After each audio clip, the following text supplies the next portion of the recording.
محمد قاسم کے خوابوں کا یقین نہیں کریں گے تو اللہ تعالیٰ کا غصہ اور اللہ تعالیٰ کی ناراضگی ان کے اوپر آئے گی۔ یہ تبھی ممکن ہے کہ جب ان خوابوں کا یا ان چیزوں کا ذکر پہلے سے نبی مکرم صلی اللہ علیہ وسلم نے احادیث میں کر دیا ہو۔ دو ہی باتیں ہو سکتی ہیں کہ یا تو شخص بالکل جھوٹا ہے، اگر بالکل جھوٹا نہیں ہے تو پھر یہ شخص۔ بسم اللہ الرحمن الرحیم۔ بہت لوگ مجھ سے سوال کرتے ہیں کہ آپ محمد قاسم کے بارے میں اتنا زیادہ کانشیس کیوں ہیں، اور محمد قاسم کے خوابوں میں ایسی کیا بات ہے کہ آپ اس کے خواب پھیلانے میں لگے ہوئے ہیں اور ایک قسم کی اپنی ساری لائف ڈیڈیکیٹ کر دی ہے اس کام کے لیے۔ دیکھیں، آج مجھے یہ چیز کلیئر کرنے دیں کہ محمد قاسم کے جو خواب ہیں اور جو ویژنز ہیں وہ کوئی میرے لیے کوئی ذاتی انٹرسٹ اس میں نہیں ہے، بلکہ عام لوگوں کی طرح، آپ سب کی طرح جب میں نے وہ ویڈیوز یوٹیوب پہ دیکھی تو بڑی عجیب بات مجھے لگی کہ ایک بندہ ہے وہ کلیم کر رہا ہے کہ اللہ رب العزت اس سے کلام کرتا ہے خواب میں، اور کئی سو دفعہ نبی مکرم صلی اللہ علیہ وسلم کی زیارت ہو چکی ہے۔ تو یہ بات میرے لیے بڑی عجیب تھی، اور میں بھی اس چیز کو ایکسیپٹ کرنے کے لیے تیار نہیں تھا، لیکن جب میں نے اس کے پر غور کیا اور جو خوابوں کا کنٹینٹ ہے اس کو دیکھا تو مجھے ریئلائز ہوا کہ یہ ایک ریڈل ہے، ایک ایسا ہڈن میسیج ہے جو ایک دم سے بندے کو سمجھ میں نہیں آتا۔ اگر بندہ اس کے اوپر غور کرے اور اللہ تعالیٰ سے مانگے کہ اللہ تعالیٰ حق بات دکھائے، حق بات کے لیے ہمارا دل کھولے، تو پھر انسان کے اوپر وہ راز کھلتا ہے۔ اور یہ راز مجھ پر آج سے 2-3 سال پہلے ہی کھل گیا تھا، اور اسی لیے میں نے یہ خواب جو ہے وہ پھر پھیلانا شروع کیے اور وہ بات آگے پھیلانا شروع کی۔ اور وہ راز کیا تھا آج میں بتا دیتا ہوں۔ وہ راز یہ تھا کہ یہ شخص جو ہے یہ فیوچر میں آگے جا کر امام المہدی ہو سکتا ہے۔ اللہ تعالیٰ کی طرف سے محمد قاسم بن عبد الکریم کو امام المہدی والا مقام، امام المہدی کا مقام مل سکتا ہے۔ اور یہی وجہ ہے کہ ان کو خوابوں میں دکھایا جا رہا ہے کہ وہ غزوہ ہند کو لیڈ کر رہے ہیں، اور پھر ساری امت مسلمہ کو ایک جگہ پر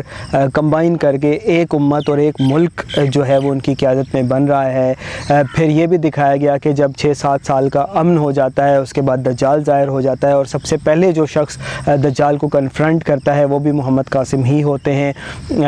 یعنی کہ امام المہدی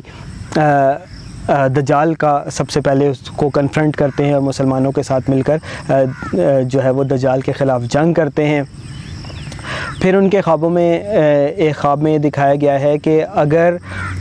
جو عام لوگ ہیں وہ محمد قاسم کے خوابوں کا یقین نہیں کریں گے تو اللہ تعالیٰ کا غصہ اور اللہ تعالیٰ کی ناراضگی ان کے اوپر آئے گی۔ یہ کیسے ممکن ہے کہ کسی بھی شخص کے،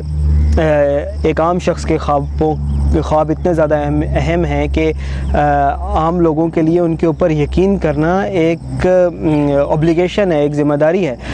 یہ تبھی ممکن ہے کہ جب ان خوابوں کا یا ان چیزوں کا ذکر پہلے سے نبی مکرم صلی اللہ علیہ وسلم نے احادیث میں کر دیا ہو، اور وہ ذکر آپ صلی اللہ علیہ وسلم نے امام المہدی کے فارم میں کیا ہے کہ صرف امام المہدی ہی ایسے لیڈر آئیں گے کہ جب وہ ظاہر ہوں گے تو چاہے تمہیں برف کے اوپر گھسٹ کر جانا پڑے، تمہیں ان سے ایلیجنس شو کرنی ہوگی، ان کے ساتھ شامل ہونا ہوگا۔ یہی وجہ ہے کہ محمد قاسم کے خوابوں میں اللہ تعالیٰ کی ناراضگی کا اظہار کیا گیا ہے کہ اگر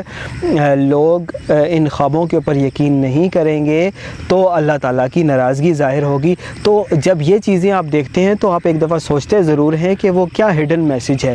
تو وہ ہڈن میسیج میرے آپ کے ہم سب کے لیے یہی ہے کہ محمد قاسم جو ہیں آگے جا کر امام المہدی ہو سکتے ہیں، اور یہ چیز کیسے آپ ریئلائز کریں گے، یہ چیز کیسے سمجھیں گے، کیسے مانیں گے؟ یہ تبھی ممکن ہے کہ جب آپ کا سینہ اللہ تعالیٰ حق کے لیے کھول دے اور آپ اس چیز کو سمجھنے لگیں کہ جو محمد قاسم کو چیزیں بتائی جا رہی ہیں وہ اس سے پہلے کسی کے ساتھ بھی اس طرح کے واقعات نہیں ہوئے، اس طرح کے کلیمز کسی نے بھی نہیں کیے۔ یا تو دو ہی باتیں ہو سکتی ہیں کہ یا تو شخص بالکل جھوٹا ہے، اگر بالکل جھوٹا نہیں ہے تو پھر یہ شخص امام المہدی فیوچر میں ہو سکتا ہے، اور جو شخص بھی اس چیز کو ریئلائز کر لے وہ فوراً سے اپنی الیجنس شو کرے اور اس میسیج کو زیادہ سے زیادہ لوگوں تک پھیلائے تاکہ عام لوگ اس بات کو سمجھیں اور جو ہمارا معاشرہ ہے اس سے شرک کا خاتمہ ہو، برائیوں کا خاتمہ ہو، اور پھر اللہ تعالیٰ کی مدد آئے۔ اور اللہ تعالیٰ کی مدد آنے کے نتیجے میں پاکستان کو پاور ملے گی،